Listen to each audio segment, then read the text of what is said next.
Na aula de hoje, a gente vai discutir um pouco sobre o Estado, a política e o poder. Você foi esse módulo do Estado e da política em duas partes. Esse primeiro vai pensar a instituição de forma geral, o que é o poder de forma geral, né? E na próxima aula, vou tentar pensar as instituições, as divisões dos poderes. As divisões dos poderes e também pensar o caráter do Estado brasileiro, certo? Aqui, então, a gente vai começar pelo basicão.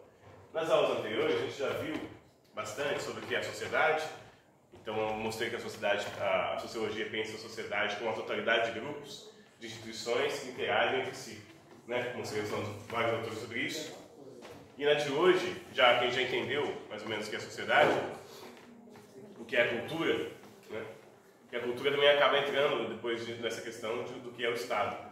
Por quê? Porque a cultura, ela molda também o formato das instituições. A cultura molda a forma política de cada Estado, de cada sociedade, o conjunto de leis e tudo isso. O poder já existia antes da existência do Estado. A gente pode pensar que em sociedades que não existe Estado ainda, não tinha se consolidado, um Estado forte, unificado, consolidado, com território, com fronteira, e com povo próprio, ainda assim, não sendo um Estado moderno, você tem formas de poder. A gente pode pensar que tem formas de poder dentro de tribos indígenas. A gente pode pensar que tem formas de poder dentro das sociedades africanas. A forma de poder está dividida e espalhada por uma série de formas, variadas formas de diferentes sociedades. Então o Estado ele surge já lá na idade antiga. Se for pensar o Estado já na Mesopotâmia, por exemplo, que a gente chama de nas cidades-reinos, como Babilônia, Uruk, Lagash, aquelas cidades todas ali da Mesopotâmia. 2 anos depois vai aparecer as cidades-estados gregas. As cidades-estados gregas, e aqui a gente está pensando em duas formas, o poder em duas formas, porque a ideia de poder também ela parece muito abstrata, o que é o poder, Porque tem inclusive a discussão sobre o micropoder, o poder das pequenas coisinhas do dia a dia. Aqui a gente está pensando no poder político como decisões de Estado, instituições privadas, poder que influenciam os rumos da sociedade como um todo, certo? Então o Estado ele surge como um conjunto de instituições. Quando a gente pensar aqui os Estados da Antiguidade, a gente vê que ele tinha um conjunto de leis. O conjunto de leis é organizado pelo Estado. Quem tinha um exército, também organizado pelo Estado. A gente tinha uma moeda, um sistema de pesos e medidas, e até mesmo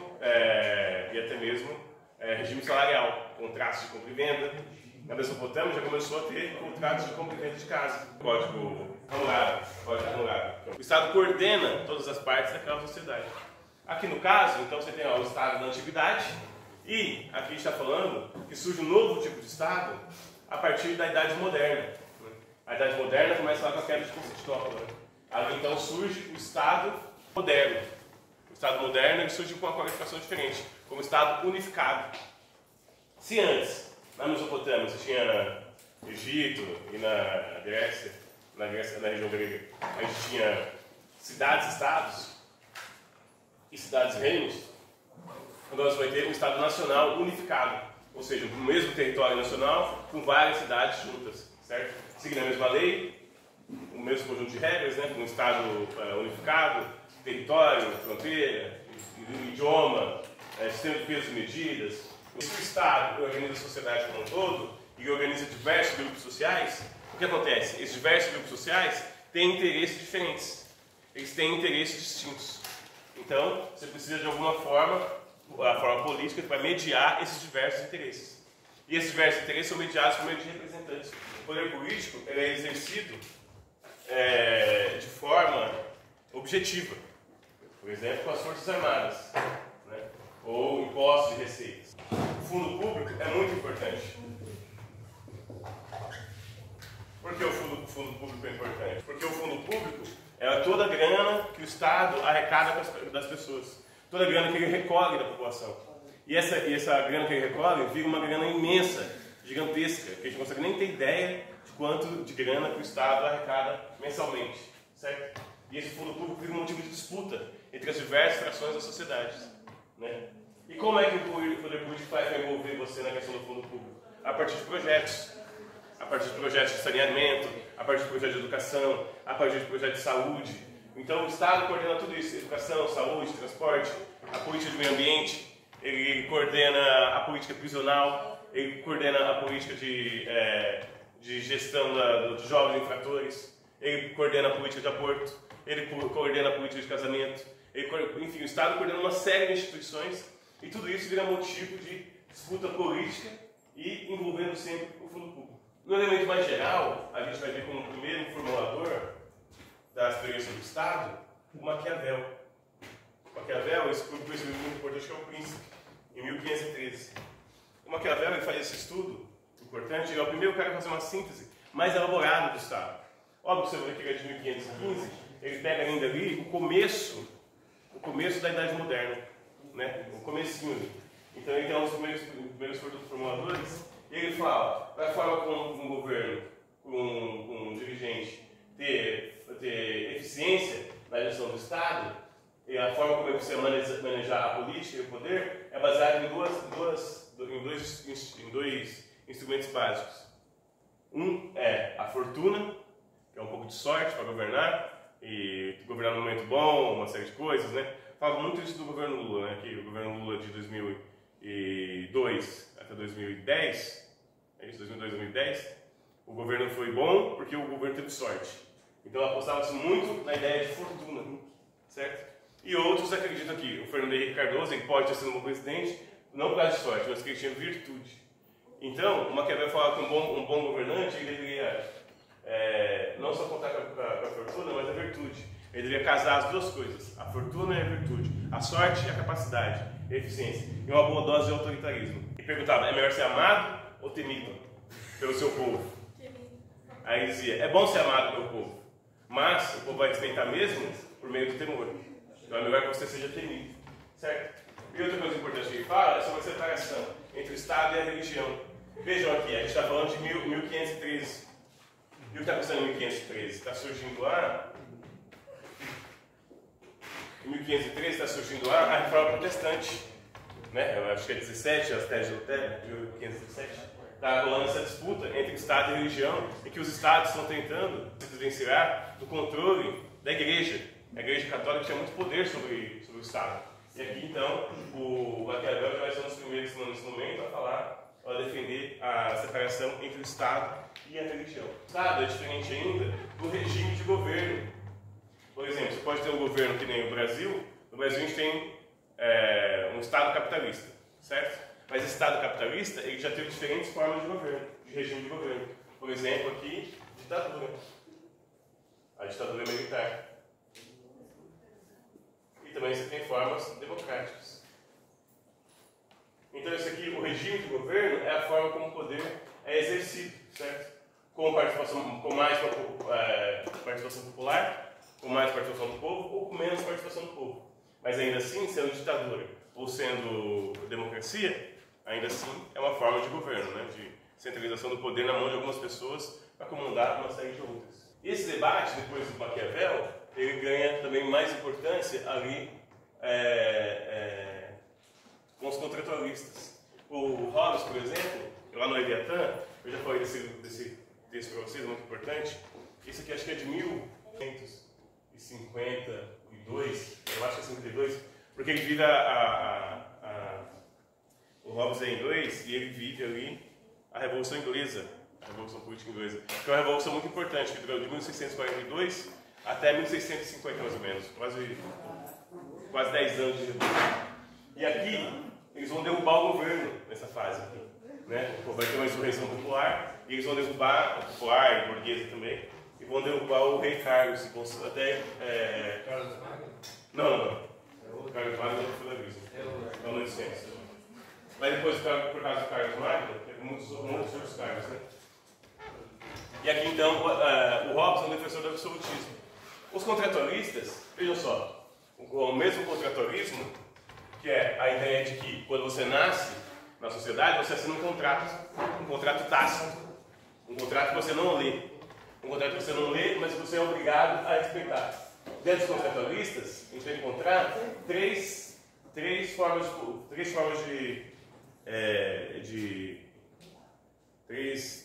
pensamento. Dentro do mesmo sistema contratualista, três formas de pensamento. entendendo o contratualismo, eu gosto da ideia de contrato natural. Quando você nasce, você já assina esse contrato. O Hobbes é absolutista. Antes de ter o Estado, existia o que predominava a guerra de todos contra todos. Certo? Então, para o Hobbes, a sociedade só se destruía nos grupos. Isso impossibilitava o enriquecimento de qualquer um. A sociedade não conseguia se enriquecer e se desenvolver, porque o homem é o lobo do homem. Então, o Estado, a sociedade, vendo essa fraqueza, essa debilidade, aceitou ou chegou à conclusão de que era melhor conseguir o seu poder por uma pessoa só, o Estado absolutista. Certo? E lembre-se que para o Hobbes, o Estado é neutro. O Estado busca o bem geral. O Estado busca a conservação da sociedade. O Estado busca o desenvolvimento geral da sociedade. O Estado é neutro, o Estado não está do lado de ninguém. E a função do Estado é garantir a paz e a ordem. John Locke vai se opor à ideia do Hobbes.